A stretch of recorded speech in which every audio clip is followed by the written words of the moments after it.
ज्ञान साधना पथ पर बनने के लिए आंख देता है तो क्रिया साधना पथ पर चलने के लिए पैर देती है। ज्ञान से जीवन में विवेक आता है तो क्रिया से चमक आती है। पत्र, पुष्प, फल, शाखा वृक्ष की शोभा बढ़ाते हैं तो वृक्ष भी उन्हें रस प्रदान करता है। जल से कमल पल्लवित होता है तो कमल जल को सुशोभित करता है। इसी प्रकार ज्ञान से क्रिया प्राणवंत बनती है और क्रिया से ज्ञान प्रखर बनता है। तो 25 क्रिया की जानकारी सभी को होना आवश्यक है। सबसे बड़ा आगम है भगवती सूत्र। भगवती सूत्र में भगवान ने इन क्रियाओं के बारे में खूब जोर दिया है, खूब फरमाया है, जिससे पहाड़ जितने कर्म कंकर जितने हो जाते हैं और सहज में इन कर्मों का बंध रुक जाता है। और जो क्रियाएं भव भ्रमण को बढ़ाने वाली है उनका हम जानकार होकर त्यागने से हमारे भव भ्रमण भी कम होने लगते हैं। श्रावक श्राविका को न तत्व एवं 25 क्रियाओं का जानकार होना अति आवश्यक फरमाया है। आप सभी के हितार्थ के लिए 25 क्रियाओं की चर्चा करने जा रही हूँ।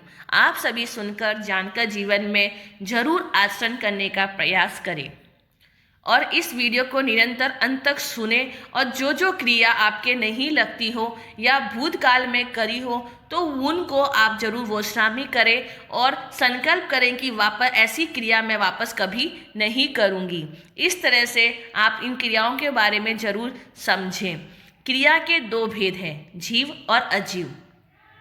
जीव क्रिया जीव के निमित्त से लगती है तो जीव दो तरह के होते हैं, समकित जीव और मिथ्यात्वी जीव। अजीव क्रिया अजीव के निमित्त से लगने वाली क्रिया होती है। इसके दो भेद हैं, संपायिकी क्रिया और इरियापथी क्रिया।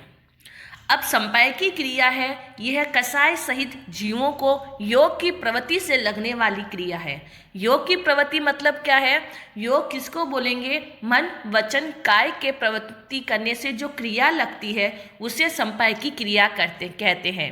यह 1 से लेकर 10वें गुणस्थान तक यह क्रिया लगती है। और इरियापथी की क्रिया जो है वह 11वां, 12वां, 13वां गुणस्थान यानी उपशांत कसाय, क्षीण कसाय और केवली, सहयोगी केवली इनको लगती है और इनके कसाय पूरा खत्म हो चुका है। यानी 11वां गुणस्थान में थोड़ा सा रहता है, बस बाकी सब अकसाई होते हैं। तो यह प्रथम समय में क्रिया बांधते हैं और दूसरे समय में यह इस क्रिया की निजरा कर देते हैं। तो इरियापथी की क्रिया है।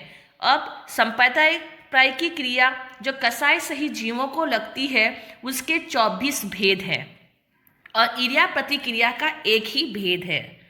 अब संपायिकी क्रिया के 24 भेद कौन कौन से हैं वो आपको डिटेल से समझाएंगे। आप जरूर इसे गहराई से समझें और समझकर जरूर इनका त्याग करें। अब पहली क्रिया का नाम है कायिकी क्रिया। अब कायिकी क्रिया किसे कहते हैं? अविरति और यत्नपूर्वक शरीर के हलन चलन से होने वाली क्रिया को कायिकी क्रिया कहते हैं। यानी अविवेक से चलते हैं, जैसे चलते चलते हाथ पांव ऊपर कर देना, किसी को चाटा मार देना या किसी तरह से शरीर की अयत्नपूर्वक जो क्रिया प्रवृत्ति करते हैं उसको कायिकी क्रिया कहते हैं। अब कायिकी क्रिया के दो भेद हैं, एक तो है अनुपरत और दूसरा है दुष्प्रयुक्त।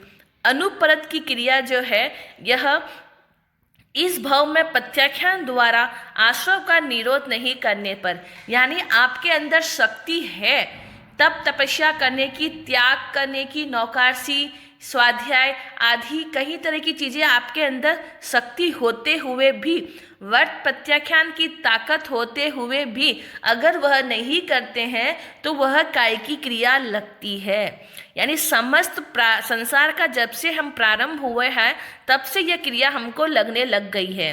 अब दुष्प्रयुक्त क्रिया, दुष्प्रयुक्त क्रिया का मतलब है जो साधु साध्वी, श्रावक श्राविका है जिन्होंने व्रत महाव्रत अंगीकार करने के बाद जो अयत्नपूर्वक प्रवृत्ति करते हैं उस क्रिया को दुष्प्रयुक्त क्रिया कहते हैं।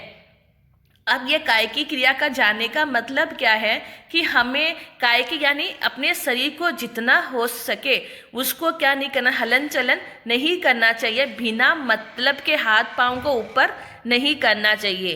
तो अयत्नपूर्वक करते हैं और करने पर भी अगर अयत्नपूर्वक करते हैं तो उसको कायिकी क्रिया लगती है। आदि कोई नहीं बता सकता है। जीव जब तक त्याग प्रत्याख्यान वर्त नियम नहीं करता तब तक यह क्रिया अनादिकाल से लग रही है। मनुष्य भाव में इस क्रिया को खत्म कर सकते हैं और कायकी क्रिया को कैसे खत्म करें, कैसे इससे छुटकारा पाएं, तो कैसे करें, तो आइए जानते हैं।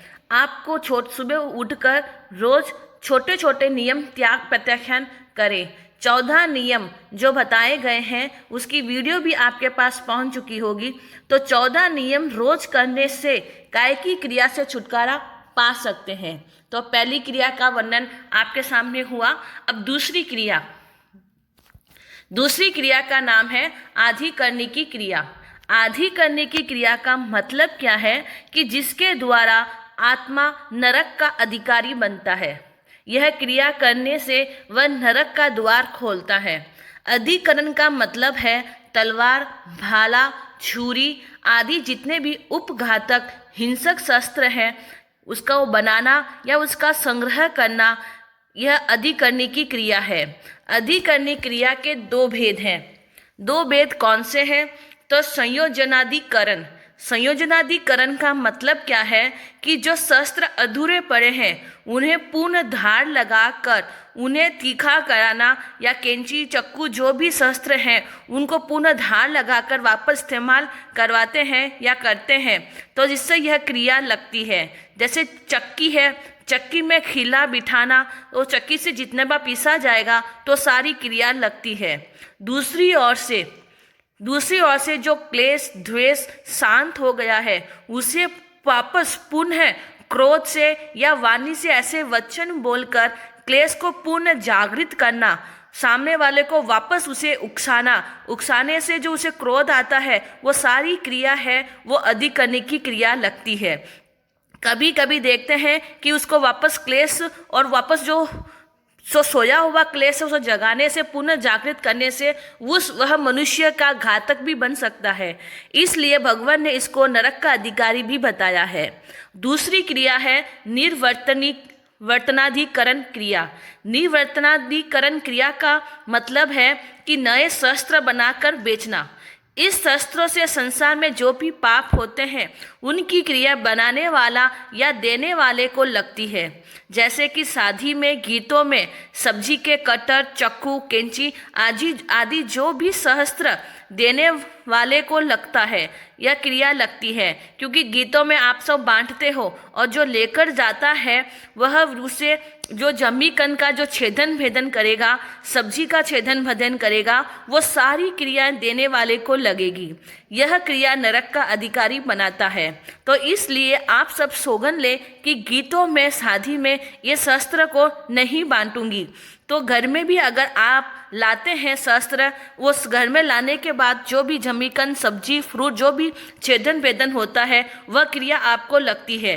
तो घर के लिए तो सामान लाना ही पड़ता है। लाने के बाद आप उसको वोस्वामी कर दें ताकि वह क्रिया से आप बच जाएं।